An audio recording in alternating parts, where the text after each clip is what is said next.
едно за старт, за да можам да одработам платата. Читување на функцијата која ја извршува. Немаш право да покажеш и тоа не можеш да направиш. Имам. Добро, дајте само Можете да сте саркастични колку што Дајте уште сакате. една минута реклами, а потоа да ги завршиме. Ајде, нека остане. Па тоа прашате го знаев. Чекај сега. Патот до пеколот е поплачен со добри намери. Прочистување на избирачкиот список. Уште не ќе го чистиме. Значи, ако расчистивме, а не расчистивме очигледно, тоа ќе биде некаде околу 9 часот, значи за 2-3 минути. Во времето на Бранко Црвенковски. Немојте така. Онтолошки тие се тука. Најкратко кој Ја веди. таму, ама до пола книга се одбележали. Нема да читаме цел. А ве молам режија.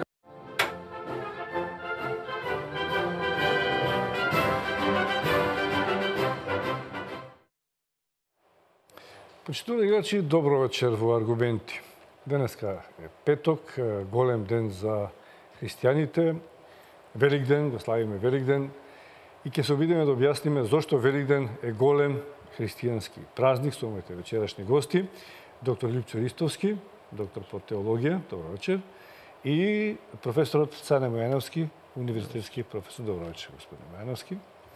Мислам дека имам соодветни гости со кои ќе разговараме неколку прашања кои пред почетокот на емисијата ги поставив како запознавање со гледачите што ќе разговараме. Барем јас имам многу прашања, некои се повторуваат од година во година, од ден во ден во секојдневието на христијаните, на верниците, но и на оние кои не се толку големи верници, а се дилема со која се соочуваме во секојдневието. Значи, ја наставив емисијата како Великден, голем ден за христијаните.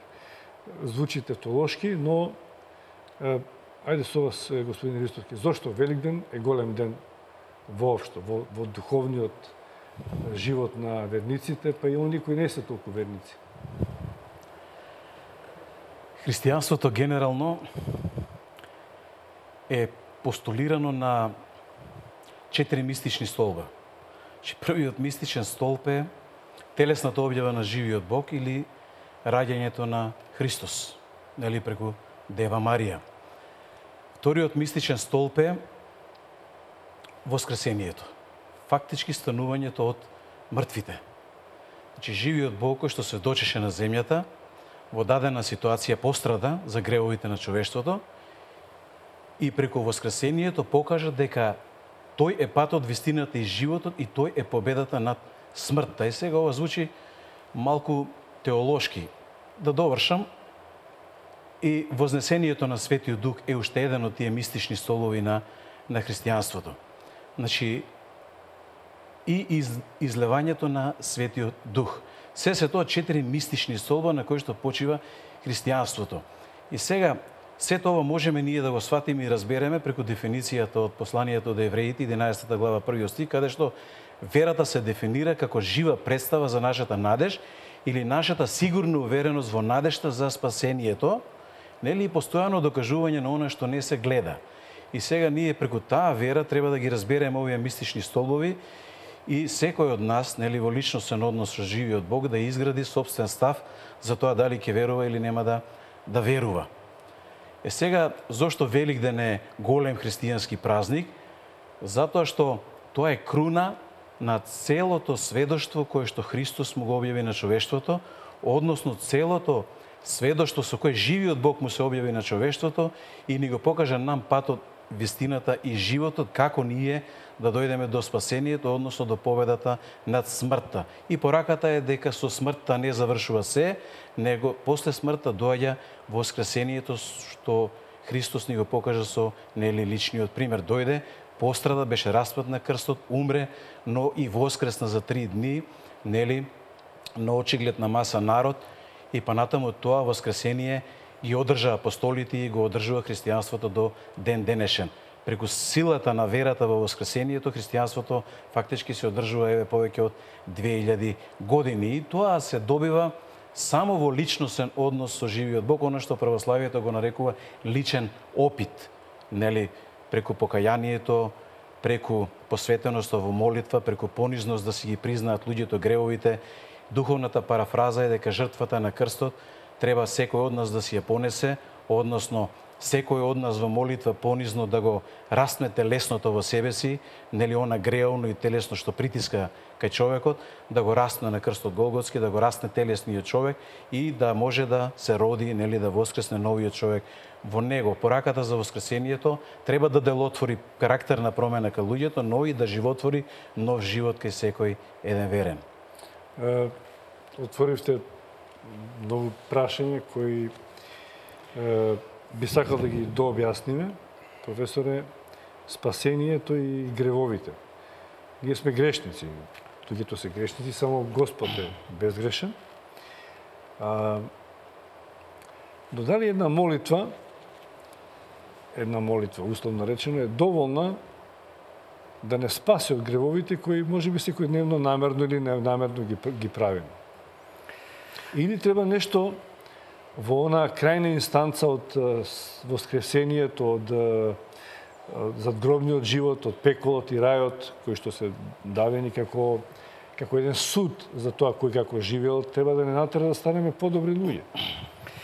Прво, благодарам за поканата. Сакам на почетокот на сите христијани во Македонија и во светот да им посакам великденските празници, дочекувањето на големиот ден Великден, да го поминат во мир и молитви, да работат на остварување на вредностите кои што ги отвара религијата, а таа е една од алатките или од облиците преку кои што човекот се обидува да се покаже во човечко светло, како човек кој, како битие кое е на земјината топка да создава и да се преку делата и неговите производи воплотува како човек и да се изразува како суштество кое умее да гради заедница, во која заедница ќе воспостави определен број на начела, правила или практики врз основа на кои што ќе ја гради таквата заедница. И ако ги погледнеме религиските искуства од она што историјата ни го оставила како наследство или како цивилизацијско искуство, ако го погледнеме практикувањето на монотеистичките религии, како што е будизмот, како што е еврејството или еврејската религија, како што е христијанската религија, како што е исламската религија и така натаму, ќе видиме дека тие повеќе или помалку се постулираат токму на таа позиција на човекот, како тој да се справи со суровата природа која му наметнува услови такви какви што му наметнува и дека низ историјата човекот, обидувајќи се да одгонетни мноштво прашања поврзани со неговото присуство и екзистенција на земјата, со начинот на кој што може да се справи на природните сили, тој создавал цивилизацијско искуство или историја, која секогаш е проследена со технолошки решенија кои во определен временски период му ја дефинирале или му го обезбедувале неговиот живот да е полесен, поедноставен, поблизок до себе си, до човека. И градејќи ја таа филозофија, тој всушност ја гради историјата на учењата кои се појавуваат во рамките на цивилизацијското искуство и во тој контекст пред повеќе од 2000 години во рамките на тогашната Римска империја се јавува едно ново учење, ново движење кое до 4. век е сместено во надворот општествената организација и се дефинира со постулатите за кои што мојот почитуван колега и соговорник господин Њупчев на почетокот од оваа емисија зборуваше како прашања кои што во еден облик кој што ние го нарекуваме теолошки, изразен преку еден број на дела или книги се воспостави практика која доминира повеќе од 2000 години на подрачјето на Европа, на подрачјето на денешна Република Македонија и таа практика и тој облик на практикување на пораките или содржините на верувањето се повеќе е насочен кон тоа да се пронајдеме што сме ние. Дали како луѓе навистина со действијата, со дејанијата кои ги презаваме, создаваме човечка заедница или создаваме заедница која ни е блиска или користиме поведение кои се карактеристични за животинската заедница или за другите заедници кои не ги сметаме за човечки заедници. И во таа смисла, ако зборуваме, религијата е значаен облик на свеста, значаен мотиватор или поттикнувач на дејствената страна на човекот, на човек како создател, како суштество кое умее да ги пронајде најдобрите практики и да создаде услови да се чувствува користен во заедницата. Токму заради тоа, ако ги проучуваме пораките на светите книги, ако ги проучуваме пораките на разните дејци во христијанската и во другите религии, ќе најдеме залагање во кои што се обидуваат да се определат или да се дефинираат моралните начела, да се дефинираат обичајните начела или правила врз основа на кои што ќе се гради заедницата. И во таа смисла христијанството ни нуди еден концепт еден морален концепт или на доброто и добрината и се обидува да не мотивира се повеќе да живееме по тие принципи. Колку живееме, практиката можеме да ја анализираме. Па, ја фактички тоа ве прашав, ама добро, ова беше добро генерален вовет, но сега повеќе до граѓаниве, до овие морални вредности ги доближам до секојдневието на луѓето. Несомнено дека живееме во едно политизирано време, во динамично време на компјутери, на технологија, на остварување на некои основни вредности кои што се нужни за екзистенција. Колку во такво време граѓаните може да бидат верници, колку може да се посветат на верата на соодветен начин, бидејќи честопати по тој пат може да се изгубат под други различни влијанија. Која е вашата пракса и теорија, бидејќи вие сте и практичар, колку што знам, Видете, чувствувам потреба на почетокот да направам една мала разлика меѓу религијата, религиско и меѓу верата и верувањето. Да, би сакал да направите. Религијата по дефиниција е систем на верувања, кој што се институционализира, да речеме, во христијанството, во црквата и преку црквата. Инаку, точно, црквата е една од трите институции кои што ги ординираше Бог во Библијата. Првата е бракот и семејството, нели, втората е државата и односно општествената организација и третата е црквата. Но верувањето е нешто индивидуално. По тој редослед, да. Верувањето е индивидуално и тоа е она најинтимното чувство во човекот. Секој еден, и тоа е прашање на избор. Значи, секој еден може да одбере дали ќе верува и во што ќе верува и дали нема да верува и во што нема да верува. И нормално дека за секое Божјо создание отворена е вратата при Бога. Значи, Бог постои и за добрите, Бог постои и за злите. Значи, Бог постои за сите. Нели сонцето грее исто така за сите. И вратата на милоста е отворена за секој. Нели во Библијата имаме пример каде што, да речеме, разбойникот до последниот миг од својот живот, распнат на крстот, нели го имаше времето на милоста на располагање и тој со последната своја одлука фактички беше спасен, нели, од денес ќе бидеш со мене во рајот, му рече Исус. Сега, верата, рековме дека е прашање на избор. Значи, мојата проценка е дека денес во втората декада од 21. век, кога луѓето се соочени со бројни секојдневни проблеми, екзистенцијални проблеми, немирот е во семејствата влезен, немирот е насекаде, мојата проценка е дека тоа е резултат на еден морален пад во општеството. А тој пак морален пад во општеството е резултат на духовниот пад. Ако вие во вашиот живот носите животни одлуки на основа на вашето животно искуство, тогаш може да донесете исправни одлуки, но поголема е веројатноста да донесете неисправни одлуки, отколку да вашите животни одлуки ги базирате на одреден издржан вредносен репер. И од тука, ако, да речеме, ја земеме вистината, таа единствено можна е да биде вистина само доколку содржи вредност во себе, како вредносен постулат, кој што произлегува од одреден морален апсолут, а тоа е Бог. И сега, Ова е многу важно. Ние, ако ја поимаме вистината само со вредност во неа, тогаш ние точно знаеме на основа на што можеме да носиме животни одлуки. Нели животни одлуки кои што ќе содржат вредност во себе. Нели низ кои што ќе струи добрината, милоста, љубовта Христова и така натаму. Но исто така ние може да одбереме да речеме дека вистината не мора да има вредност во себе. Тоа е она што јас често пати го поврзувам и што во едно дебатите го говорев Ничевата филозофија. Да речеме, малкумина можеби знае дека, нели, филозофот Ниче е син на протестантски проповедник, на протестантски свештеник.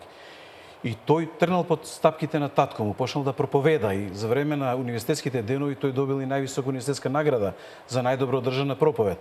Но после студиите тој прави пресек во својот живот и решава да се пресмета со вредноста. Каде и да се сврти во животот, вели дека известните решенија се врзани само за вредноста. Збориме за оној доблесен, вредносен модел на живот.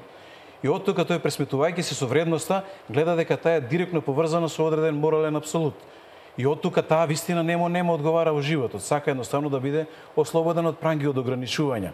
Си ја бара својата лична слобода, онаа телесната слобода. И тогаш вели, за да се пресметам јас со вредноста, ќе морам да се пресметам со Бог. И тој го прогласува Бог за мртов. И тоа е неговата, нели, славна изјава.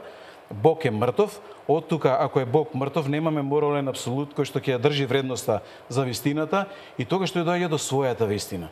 И од тука неговата вистина е единствената вистина која тој се ја меси како тесто и ја представува како исклучива вистина за другиот. Но тоа, знаете, го роди нихилизмот. Само мојата вистина е единствената вистина. Но потоа тој нихилизам, нели, се залепи за Хитлер, се залепи за нацизмот, фашизмот, го роди тоталитаризмот и така натаму.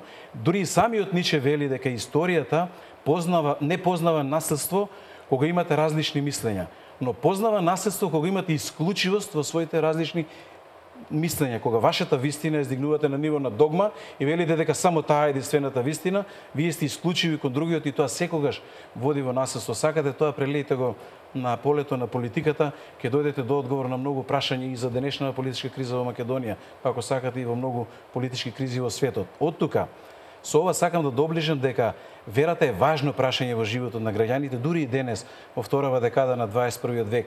Ако еден човек тешко може да најде одговор на својата животна ситуација, на исходот во својот живот, од своето, нели, воспитување, знаење, животни искуства и така натаму, и ако постојано запаѓа во тој круг на злото или на лош исход во сопствениот живот, тогаш човекот треба да се запраша и, нели, треба да ја има силата на покаяние и силата на понизност, да падне на колена и да рече: сега е моментот да направам промена во сопствениот живот. Вака повеќе не може, дојден сум до зид, но за да ја направи таа промена, треба да се фати за издржан репер, за извесен репер. Нашата, нели, христијанска вера и христијанска теологија и нашето животно искуство, оној личен опит со Бога за кој говори православието, исто така е дека Библијата како живо слово Господово содржи доволно вредностни принципи на основа на кои ние можеме да носиме исправни животни одлуки во животот и можеме да градиме, нели, еден вредносен стандард во животот кој што ќе ни направи промена и карактерна и промена на природата на нашето битисување, но и промена на исходот во нашиот живот. Од тука верата е директно поврзана со исходот во животот на еден човек. Господин Јановски, предпоставувам ќе се надоврзате на ова што говори господин Христовски, но ја сепак има едно прашање кое што се однесува од социолошки аспект и политиколошки.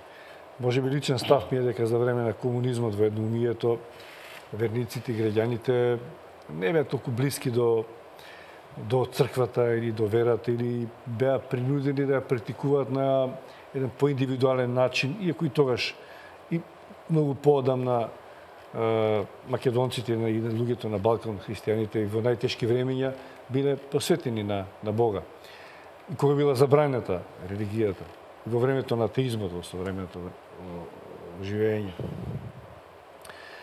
Но тогаш не беа многу политизирани, мислече, такво беше времето.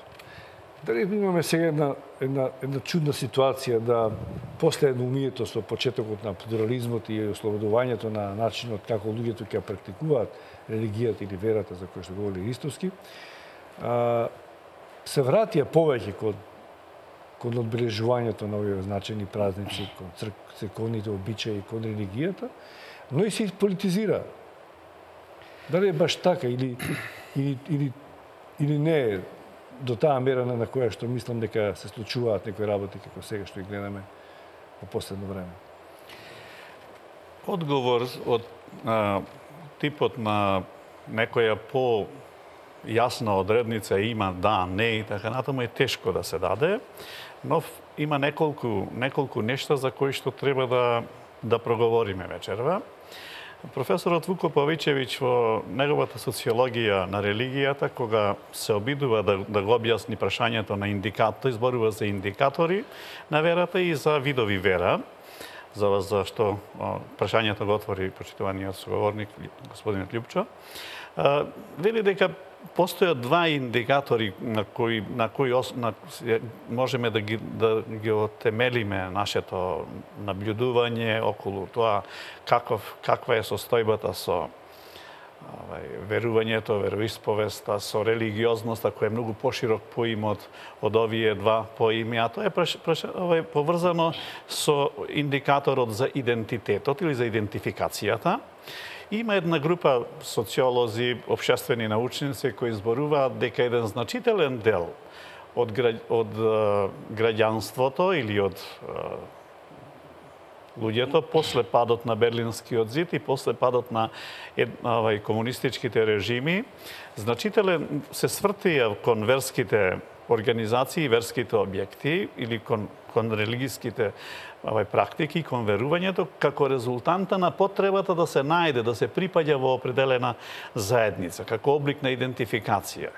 И тоа најчесто го образлага со тврдењето дека еден значителен дел од нив нема представа или нема јасна информација што значат содржините на вероисповеданието, што значат символите и што значи таа целокупна култура на верување која го чини поединецот како дел од таа заедница.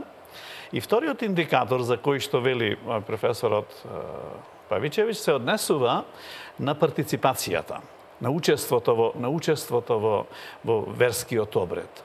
Затоа индикатори ви се, например, оние кои добро ги знаат теолошките правила. Јас не влегувам во таа дебата од проста причина што сметам дека сум неупатен во таа материја, за да можам да зборувам со јазикот на теолозите. Ако погледнете практиката која се случува во светилиштата, во храмовите, по одделни содржини и поведението на верниците, ќе сватите дека еден дел од нив токму доаѓа заради тоа да се идентификува со таа групација. Второ, факт е дека ние имаме наследство кое се однесува на еднопартискиот или комунистичкиот систем кој во филозофијата на своето обраќање сметаше дека религијата е опиум за народот и дека имаме практика некаде во 40-тите години еден синот на тогашната православна црква во кралството Југославија комунизмот да го прогласи за најголемо зло и така натаму во Цетиње од 43-та година. Значи практики кои што во тогашната федерација различно се случува и практикува. И ако имате предвид дека на подрачјето на Македонија повеќе од 200 години немаше организирана црковна иерархија, немаше организиран верски живот. Од 1878 до 1912 година на подрачјето на денешна Република Македонија действуваат 3 православни цркви кои што противно на каноните или на учењето на православната црква на тоа подрачје се надпреварува околу идентификацијата на доаѓањето после Првата светска војна и припаѓањето во тогашното кралство СХС и кралството Југославија и така натаму отвори низа прашања кои што беа поврзани повторно со потребата од востанавувањето или враќањето на населението кон вредносниот систем, кон верувањето, кон учењата кои упатуваат на определени содржини. Тоа се влијаеше на почетокот на 90-тите години ние да имаме да имаме, уште повеќе ако имате дека црковното прашање во Република Македонија од 43 година до 59 беше прашање кое беше многу пати отварано во разните меѓурепублички или дебати во тогашната федерација. Сега се тоа влијаеше во Македонија да немате поорганизиран живот во однос на создавањето на предпоставки населението да ги совлада основните содржини на вероучението и вероисповеданието и дека тоа повеќе или помалку влијае и денес има последици во нашето однесување и практикување. Вториот елемент за кој сакам да укажам е прашањето дека црквата се е ориентирана кон поединецот, кон неговата душа, а државата е ориентирана кон поданикот. И таа има определен империум, односно стварува власт. И во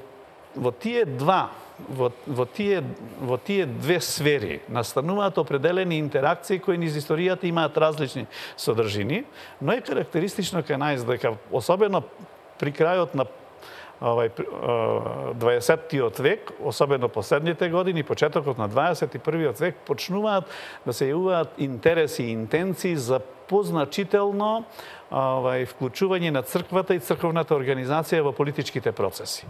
До ситуации во кои што можете одделни поведенија да ги сведете како инструментализација на верските заедници или на црквите, и бидејќи има повеќе системи на верување во Република Македонија, што кај нас остава простор за разни дебати и оценување на однесувањата на поединци или целини на црквата. Кога зборувам за поимот црква, јас не зборувам како прашање за кое што зборуваат теолозите.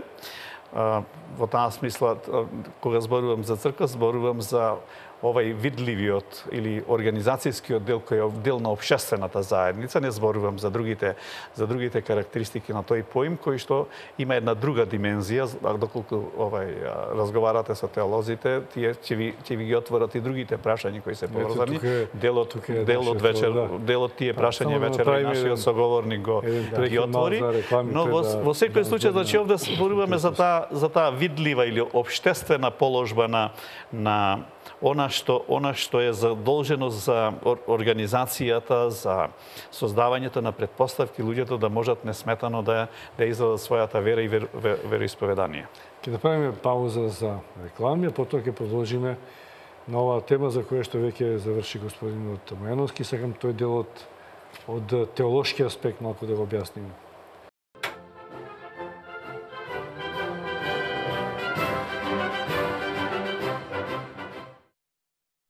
Добро повторно во аргументи. Великден, голем ден за христијаните. Доктор Истовски, ова што го од социолошки аспект го објаснуваше професорот Мојановски, би сакал вие да го објасните од еден теолошки аспект. Овој, да го наречем, дисконтинуитет во практицирањето на верата и на религијата заради едноумието, заради комунизмот, заради некои одредени политички состојби кои што владеева тука, бидејќи беше прогласена религијата како опиум за маси, со право или не, можеби се уште се има такви теории, дали на некој начин го оддалечи македонскиот народ, говорам сега за Македонија конкретно, од практицирањето на соодветен начин на онаа верското, религиското, па тој посеќавање се врати на традицијата, на обичаите, бидејќи има некои теории кои што велат дека нашите верници повеќе му веруваат на традицијата и обичаите од што на верата и религијата. Веројатно не е тоа таа мера, но често пати можеме да слушнеме постари луѓе посеќавање како некој празник се одбележува, како некој обред се прави, па има дебата дека не е така, требало вака да се направи или онака. Дали тоа може би причината овој дисконтинуитет или пак постојат разни теории во самото христијанство како некои работи се одбележуваат? Како кога имате сериозни општествени ограничувања, па ако сакате и законски пречки во слободата на вероисповеста, тоа ќе се одрази на на практикувањето на верата и на можноста македонскиот народ, да речеме луѓето што живеат на овие простори, да дојдат до вистинските спознанија за верата. Комунизмот беше сериозна пречка. И од тука духовното кај нацијата назадуваше сериозно, иако многу луѓе се обидуваа повеќе преку преданијата да се додржа до она што било, да речеме, вера на постарите генерации претходно. Ние, за волја на вистината, за прв пат добивме Библија на македонски јазик од 90-та година. И од тогаш може нацијата да чита Библија на свој јазик за прв пат, значи пред колку? Пред 26-7 години. Од скоро Македонската православна црква на своите литургии започна проповеди на македонски јазик.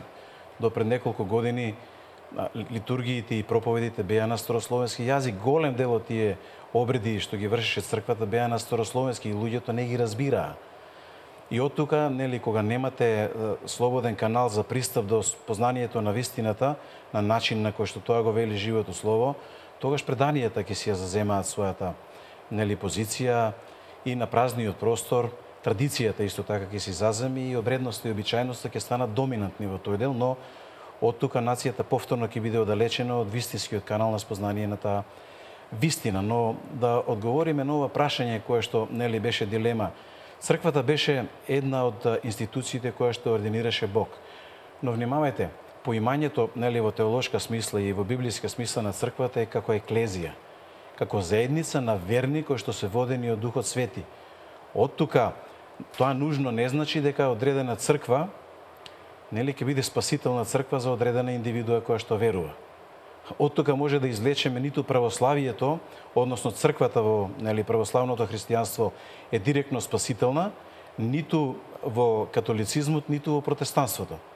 Од тука тоа го говорам, личниот опит со Бога, личностната релација со Бога е таа која што отвара вратата. Секако црквата е таа која треба да го иницира тој процес и да го отвори каналот за да верниот дојде до спознанието на вистината, односно изворно до живото Слово Господово. И знаете, од тука имаме институционално поимање на црквата, во општествен контекст за кој што говори колегата, но и имаме и она теолошко поимање, тоа е невидливата црква, која што преку врските на Светиот Дух се создава во срцето на човекот. И од тука верни кои што се новородени во Духот, независно од која деноминација се, дали православна, католичка или протестантска, тие се таа еклезија која што ја создава, таа е таа невидлива црква која што создава Бог. Прашањето е сите институционални цркви да се приклонат кон она што е изворна жива инструкција. И знаете, во Евангелието според Матеј, легендарниот разговор помеѓу Понти и Пилат, како авторитет, државен авторитет во тоа време и помеѓу Христос лично. Кога го праша дали си ти царот јудејски, нормално Понти Пилат кога го прашува за цар јудејски мисли во телесна димензија. Дали е тој цар на јудејците, дали е тоа потенцијална опасност по неговото владење. Христос одговара, вели, да, јас сум, но моето царство не е од овој свет. Значи Христос кога говори за она царство кое што во она друга ента димензија или царството небеско кое сепак Библијата вели ни е надофати нам, значи царство на се видливо и невидливо, каде што е тој царот. Значи сега ако Понти Пилат подразбира телесна димензија, и денес кога говориме за црква, претежно луѓето подразбират оваа телесна димензија за црквата, но Христос и Библијата говори за нешто друго, говори за оваа еклезија, за оваа заедница на верни во Господа кој што ги поврзува врските на Светиот Дух. Тоа е она личностна релација со живиот Бог, а црквата е, повторно велам, таа институција каде што таа жива вера треба да се одржи, да се поттикне, да едноставно се шири помеѓу верните и таа еклезија како заедница да расте. Еклезија, тоа е заедница на верници, така? Да. Станува колектив. Иако е малку парадоксално, врската на поединецот со Господ тоа е односот на религијата, така. Мојот личен однос кон Бог, како индивидуа. Но бидејќи станува заедница, тоа чувство се колективизира на некој начин. Што во еден момент стане колективно сваќање на Бога, станува проблем. Еден колектив ги наметнува на секој нареден поединец што треба да стане верник или од друга религијска група, или е помалку верник по сваќањето на овој колектив за кој што говориме, има проблем во наметнување и доминација на мнозинството над поединецот. Мислам дека и денес го живееме тоа време или таквото поимање на верата. Ке веруваш така како што ние поголемиот број верници веруваме. Ако не, onda ти си или еретик, или предавник, или неверник, или комуниста, или сите други погорни зборови кои што не се типични за верници. Дали е така? Дали тоа можеме да го видиме? Затоа Христос го остави правото на избор. Значи, никој никому не може да наметне. Дури ни Господ не ни наметнува нам, било каков негов став. Че ни остава слободен простор самите да дојдеме до спознанието на вистината преку каналот кој што го отвара, каналот на спознание на вистината кој што го отвара ова живо слово Господово. За мене ова е живо слово затоа што се уште твори промена на карактерите денеска во втора декада на 21 век, доколку нели одлучиме да се понизиме и во силата на духот да се промениме и животвори нови личности, значи нов човек. Стариот човек го раснувате на крстот, нели тоа е жртвата за која говореше колегата, и оттука вие дозволувате, ако го умртвите стариот човек со телесните и измамливите желби на телесното во срцето негово, тогаш вие оставате простор да се роди во вас нешто ново, да воскресне новиот човек во вас, и оттука значењето на воскресението ја има и таа духовна димензија и додека сме ние живи на земјата, нели, и онаа друга димензија која што е нели после смртта со второто доаѓање Христово. Значи, верата е индивидуален чин. Значи, тоа е право на избор, тоа е состојба на духот која што е на индивидуално ниво и тоа е интимно длабоко во срцето на секој поединец. Никој никому не може да му наметне било што. Тој самиот одлучува согласно нели правото на избор. Затоа е проблемот. Ако некој се обидува да му наметне, тогаш веќе вие имате нели дисонанца и вие веднаш знаете дека тоа не доаѓа од нели страната на вистината. Не е Божјо некој нешто да ви наметне. Нели, колективното, значи заедницата има за цел да ја одржи верата, да ја поттикне, да ја распламти.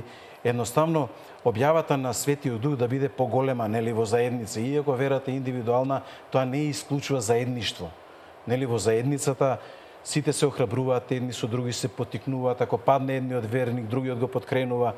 И тоа е еден живот во заедништво, нели, преку врските на Светиот Дух, мојот дух говори на твојот дух.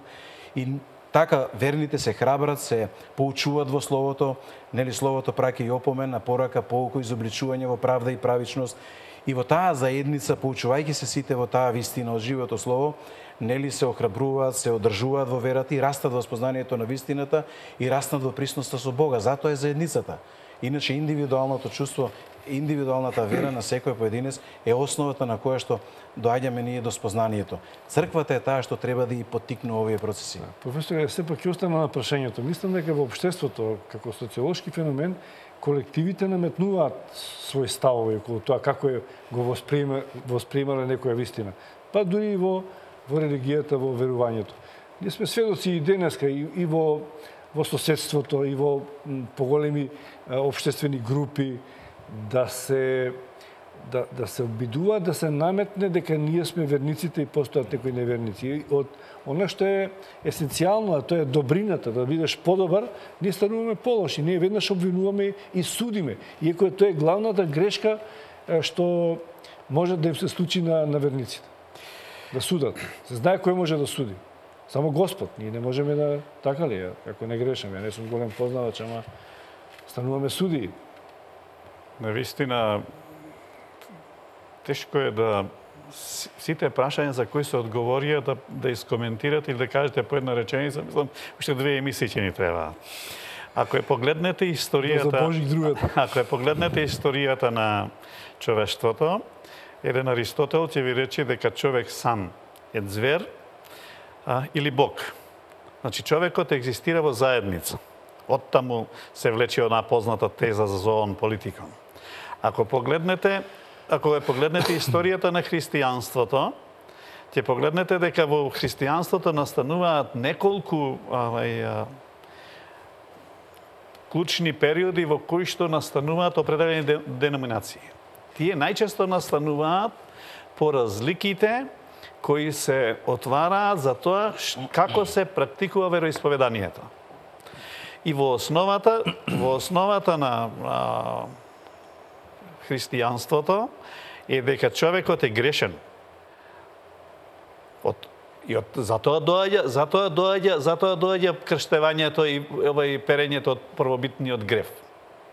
И така натаму. И врз основа на тоа, разните деноминации се разликуваат по кои вредности се задржани од прачовекот,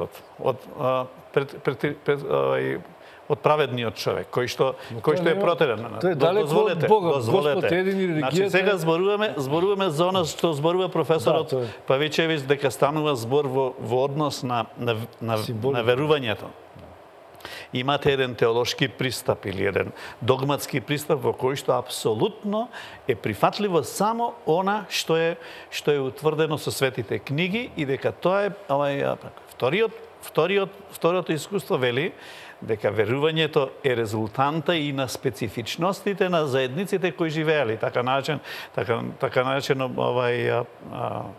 народно верување или користењето на паганските и други искуства, зашто се смета дека на Балканот има особено вака емпириски искуства или практики кои можете да ги подведете. Например, сетете се за дебатата околу палењето на коледарските огнови, околу организирањето на таму на почетокот на 90-тите години, особено на манифестации кои се спротивставува или беа противни на содржината на најавата на настанот и отварањето во време на пост и така натаму. До прашањата поврзани со делувањето на некои организации, например како што беше инквизицијата во рамките на католичката црква пред многу векови, до појавите разните црковни структури или тела да се појавуваат со апели, со повикувања, со оправдување на војната, дека била праведна и така натаму, со учество на свештеници како водачи на единици и така натаму, што на подрачјето на Балканот можете низ историските димензии да го пронајдете. На подрачјето на Европа можете да пронајдете различни нешта. На паузата спомнав дека особено сум инспириран од есејот на лордот Актон во Историја на слободата за жртвувањето и за мноштвото примери кои тој таму ги наведува, во кои што во името на верата и верувањето се направени такви нешта за кои што модерниот човек не може да свати, што е едно наследство кое го имате кај современиот човек, зашто човекот значително придвижува од она што значи искуство или притисок на свеста на мртвите, врз живите генерации. А тоа најчесто се однесува како предание, најчесто се однесува како верување во митови, најчесто се заборава е основа за заобиколување на некои од темелните вредности. Инаку вие не можете да му објасните на човекот ако некој кој е идентификуван или кој своето поведение го подложил на содржината на светите книги или на вредносниот систем на христијанството, во време на пост, во време на воздржување од било каков облик на нарушување на мирот, да излегувате со изјави, со поведенија кои објективно создаваат немир кај другите. Тоа се покажува дека во интерпретациите кои настануваат луѓето кои екзистираат во една верска заедница или во една црква, најчесто се луѓе и ги имаат сите мани на луѓето, без разлика за положбите кои ги имаат, тоа нужно условува да имате такви практики. Инаку, веројатно ако имаше теолози од другите деноминации, тие ќе влезе повеќе во теолошка расправа за начинот за разликите кои постојат меѓу нив во уредување, односно во дефинирањето на значењето на црквата, црковната организација, на вредностите и така натаму. Тие не се многу различни, не се диаметрални, но сепак постојат определени финиси во гледањето. За нас како општествена наука или како граѓанство е важно да укажеме дека потребата од јакнењето на на вредностите на христијанството и на другите религијски системи, особено е важно за заедницата, затоа што тие се темелат на најдлабоките човечки искуства, а тоа е во афирмацијата на човекот како добро, како делатно, како действено битие кое создава. И дека во битието на човекот не е прашањето на злото или на направењето на лошо, тоа е она што Хобс го нарекува тогаш кога прашањето на интересите. Ако го погледнете еден психолог Маслов, тој ќе ви рече дека мотивите се тие кои што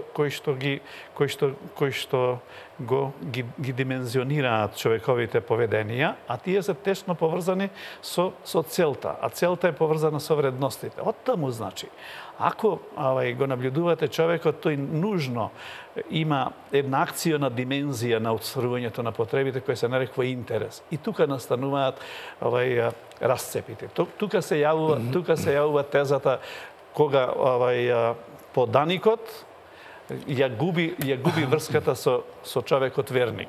И на таа релација имате многу историски искуства кои што зборуваат за положбата на поединецот. Да, треба да одиме на историските искуства. Сакам на ово што го отворивте сега на крај како прашање. Господин Ристовски, ако човекот е, како рековте, греши во општеството, има Врховен суд, има апелацијски суд, има основен суд, има судот на општеството, има судот на луѓето околу тебе. Но моралниот аспект на секоја религија е многу важен. Не случајно постои казна. Не случајно постои пеко и рај.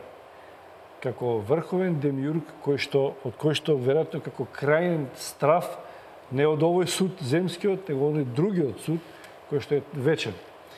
И тоа е целта за да направи подобре, бидејќи ако не одговарам пред комшијата, ако не одговарам пред државата, ако не одговарам пред никој, ако знам дека кој ќе затворам очите кога сум мртов, пред никој не одговарам, само мојот личен суд, но стравот од Бога и стравот од вечната казна треба да ме направи веројатно подобар.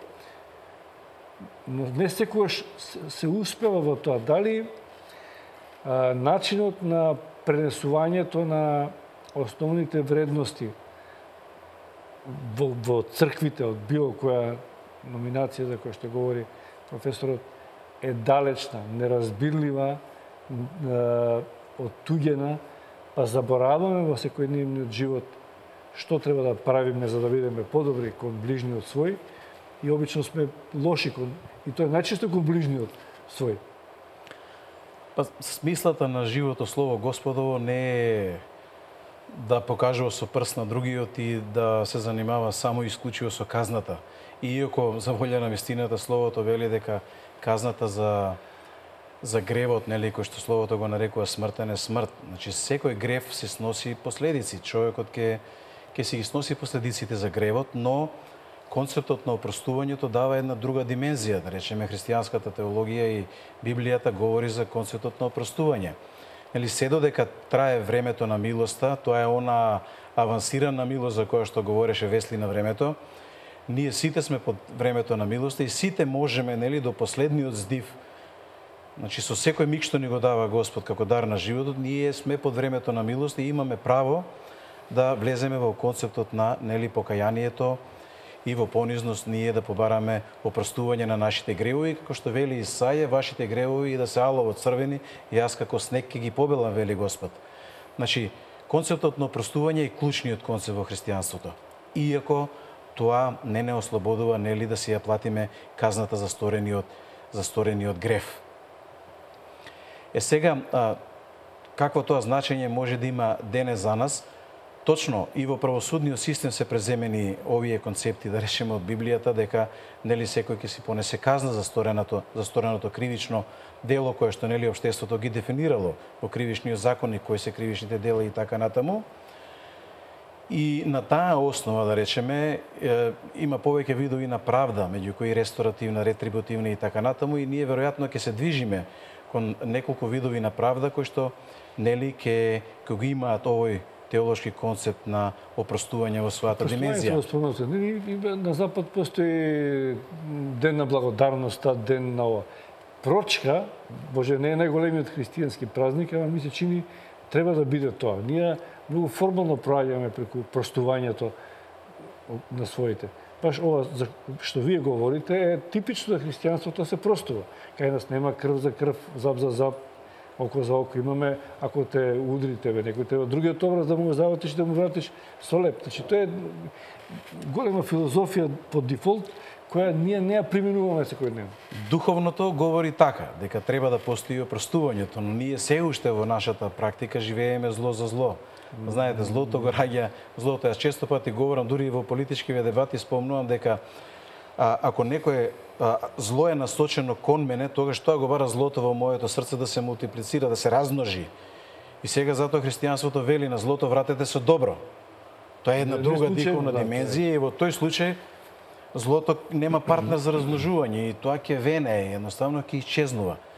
Злото низ историјата се мултиплицира и расте, нели, и криминалот се зголемува, што на паузата говореше колегата. Значи, токму заради тоа што злото е склоно да постојано да се размножува и да се мултиплицира, барајќи го злото во другиот. Но злото може да се победи само во една друга димензија. Знаете, јас често пати говорам христијанскиот концепт, кој што може да го применим и во политиката. Јас мислам дека и овде на една дебата говорев дека ако ја разбереме природата на секој конфликт, ќе видиме дека позади тоа стои злото. Но позадината е христијанскиот концепт дека нашата битка како верни не е против крв и плот, туку против поднебесните сили на злобата кои што владеат со луѓето во крв и плот. И ние ако имаме таа димензија во вид, тогаш ќе знаеме дека станува збор за демонско присуство, ќе знаеме дека станува збор за зло. И кога Христос ја биеше битката со злото, нели директно со ѓаволот во Библијата, тој извојува победа на начин што поднесе жртва. Значи, самиот се жртвуваше на крстот Голготски и на тој начин покаже дека тој е победникот и над смртта. Нели за 3 дни воскресна. И потоа нели се вознесе на очиглед на сите. Зашто политиката не владеат овие правила? И сега внимавајте, ако ова го пренесеме, нели како парафраза од духовната сфера, еве во политичката сфера, сега малку како Јас политиколог можам да зборувам, тогаш јас велам дека концептот на жртва може да стане на сцена. Секој, ако има малку разум и нели ако се кажува дека е верен христијанин, треба да направи жртвување на дел од исклучивоста во своите политички стојалишта.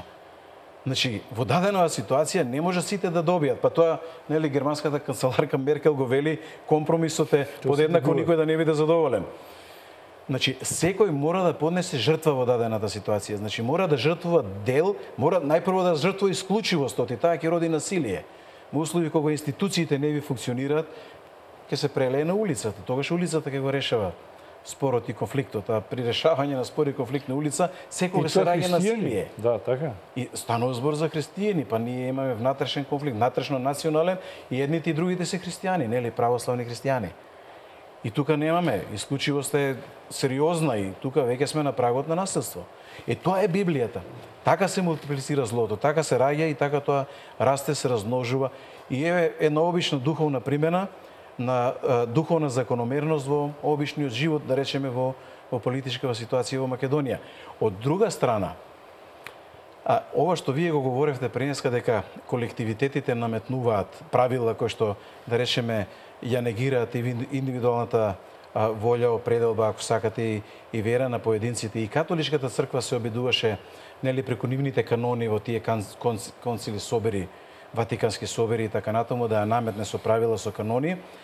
Таа, нели, раѓаше проблем кај многумина, нели, па се појави Луте со 95 тези, ги закова, нели, на вратата на црквата и потоа тоа направи страхотен потрес, нели, гурна папството со сите негови догми во тој период.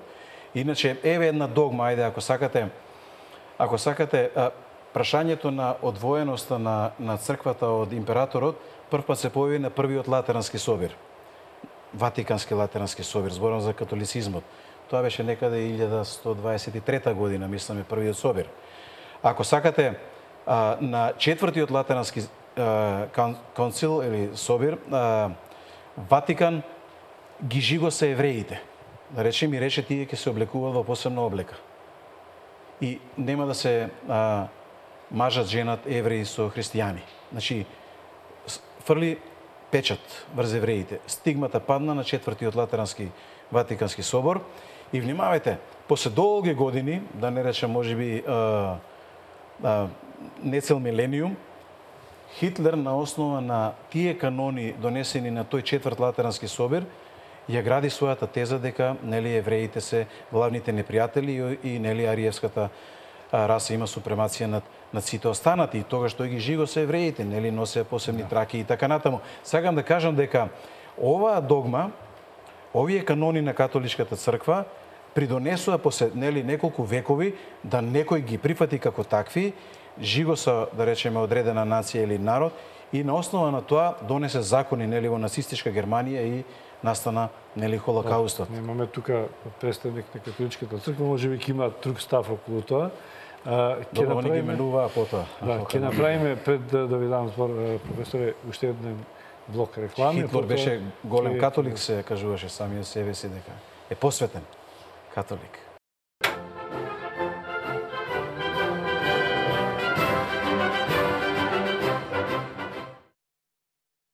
Тоа се теолошка прашање.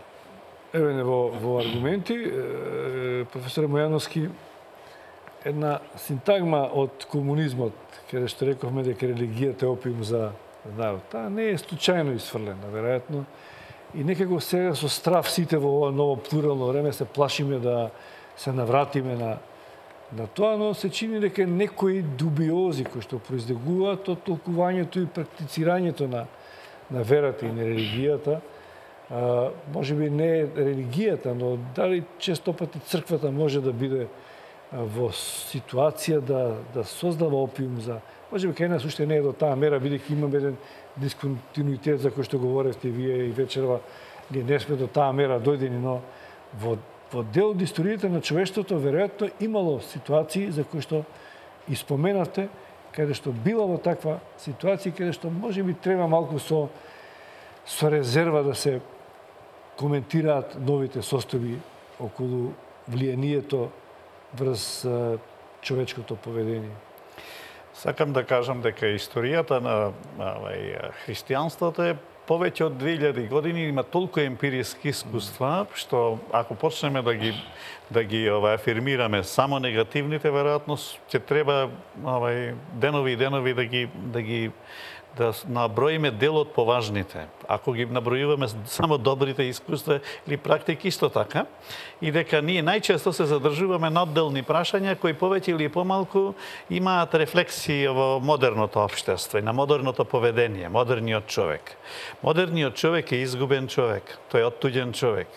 Тој е она што Енгелс пишува за Македонија и македонците во Османската империја. Вие имате човек кој е доведен до екзистенцијата, гола екзистенција. Тој не може да биде слободен човек, зашто нема трговски капитал, нема капитал околу кој ќе изрази слободата. Вие имате човек кој е зависен од империумот, од државата, од структурата. А во државата имате луѓе, политичка структура која ги користи тие механизми и повторно држи. Затоа во таква една ситуација се враќате на Маслов. Првата потреба до која ви е на самото дно и најважна, ви е задоволувањето на биолошките потреби. Мора да преживеете. Верувањето е еден од аспектите во кои што се обидувате полесно да го совладате притисокот на природата и притисокот на она што го обкружува. Во таква ситуација човекот треба да го гледате не само како верник, тој е едно комплексно битие кое треба да создаде за сопствената обнова, за обновата на наследството или на иднината, која се дефинира во теологијата, затоа таа прва ставена бракот е првата заедница формиран. Таа не само што го изразува човекот во неговата целосна димензија, туку му обезбедува и неговиот физички опстанок и развој. Преку раѓањето се уште човекот се обновува на земјината топка. Третото прашање за кое што треба да имаме предвид, дека моделите на распределба на богатството беа најчесто прашањата околу кое настануваа разликите, на кој начин тоа се создава и дека во тој контекст разните овој учења меѓу останатото и религиското и верувањето како практика влијае на формирањето на представите. Она што тој концепт кој заврши во сопаѓањето на Берлинскиот зид, и замина во историјата, го афирмираше, да кажем исто така дека тој концепт е еден значителен дел од хуманистичките концепти на раното христијанство ги презема во својата основа. Тој во организацијата на општеството, во начинот на распределбата имаше поинаква интерпретација за тоа како треба да се распределува. И во тој контекст, ако погледнете каде се јави таа теза дека религијата е опиум за народот, се јави во најнеразвиената, што туку можеби се уште од феудализмот не излезена земја Русија, во која што беше применет еден концепт на создавање на политички систем или режим врз основа на бланкистичкиот концепт, а тоа врз основа на револуционерната авангарда која врши преврат, и на една таква основа се создаде еден систем кој екзистираше 70-ти на години, во кој што повеќе или помалку политичката сила и волја беше изразена. Таа е посредувана сила и најчесто се изразува преку идејата или преку искуствата да се наметне сопствената волја, дали е индивидуална или групна, како доминантна волја. А таа најчесто се изразува во господарењето со економските интереси или со економските. Погледнете малку подлабоко во структурата на случувањето на македонското општество, ќе видите дека многу лесно ќе идентификувате зошто се случуваат таквите нешта. Затоа што ние немаме граѓани во вистинска смисла на зборот кој е економски независен, кој врз основа на сопствената положба во трудот и со средствата може да се обезбеди слободен развој и може да биде дејствено битие во општеството. Тоа на политички план и на општествен се манифестира како повлеченост, како верување во мистични или други представи или градење на култови. Имам уште една минута, две. Професоре, господин Ристовски, споменавме политиката и преска и сега.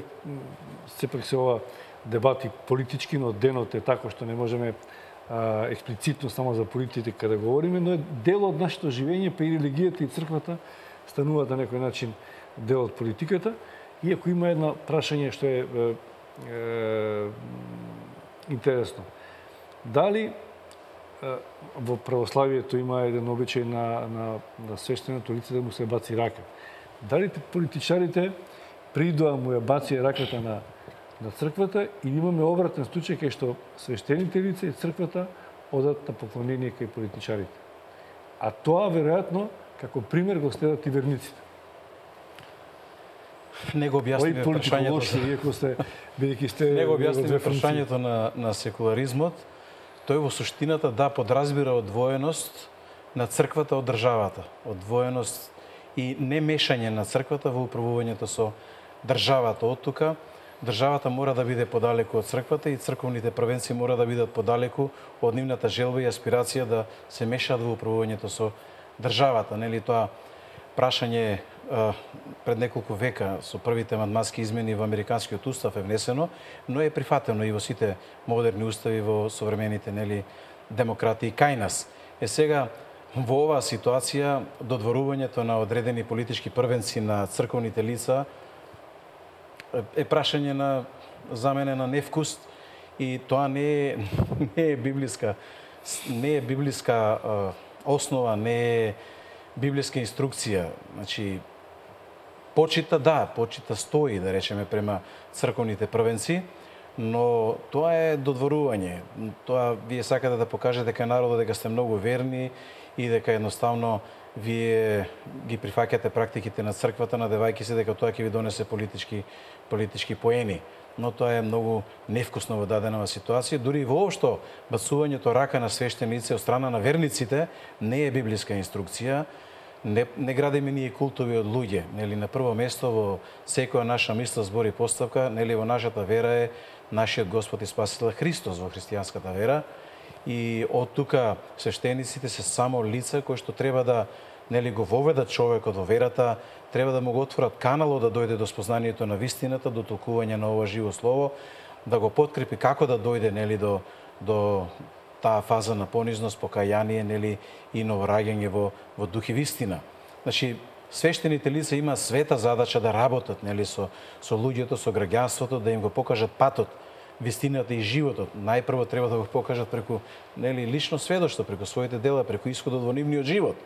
Оти ако со исходот во нивниот живот тие не сведоше дека се навистина Христови, како може некој да поверува, да речеме, во тоа што тие го говорат или го дават како инструкција на тие што имаат потреба да дојдат до верата. Од тука политиката треба да се ослободи од зависност од црквата како институција, зборуваме, иако нели индивидуалната вера на луѓето пак мора да излезе на јавна сцена и тој вредносен модел кој што христијанството го нуди, добрината, милоста, љубовта, мора да струи секаде во сите сфери од општественото живење, па и политиката. Политиката е една област, сфера на живењето каде што мора овие вредности, принципи од Словото Господово да градат еден нов вредносен стандард на уредување на односите во општеството, на водење на политиката и така натаму.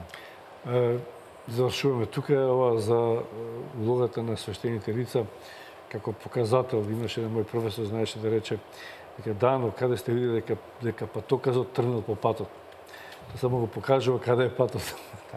Благодарам што бевте гости во ова отворено студио, во Аргументи, на овој голем христијански празник, што се обидовме да објасниме и од социолошки и од теолошки аспект каде се наоѓаме. Веројатно тоа е вечен предизвик на секој од нас да го најде својот пат до Бога. Ви благодарам уште еднаш за поканата. Вам, почитувани гледачи, ви благодарам на вниманието.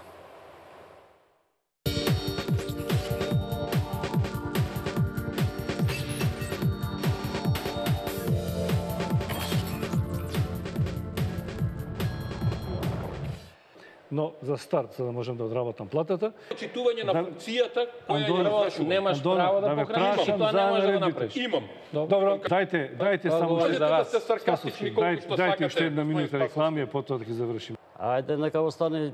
Па тоа прашате го заев. Чека сега. Патот до пеколот е поплачен со добри намери. Прочистување на избирачкиот список. Уште не ќе очистиме. Значи, ако расчистивме, а не расчистивме очигледно, тоа ќе биде некаде околу 9 часот, значи за 2-3 минути. Во времето на Бранко Црвенковски. Немојте така. Онтолошки тие се тука. Најкратко кој Ја веди. таму, ама до пола книга се одбележали. Нема да читаме цел. А ве молам режија.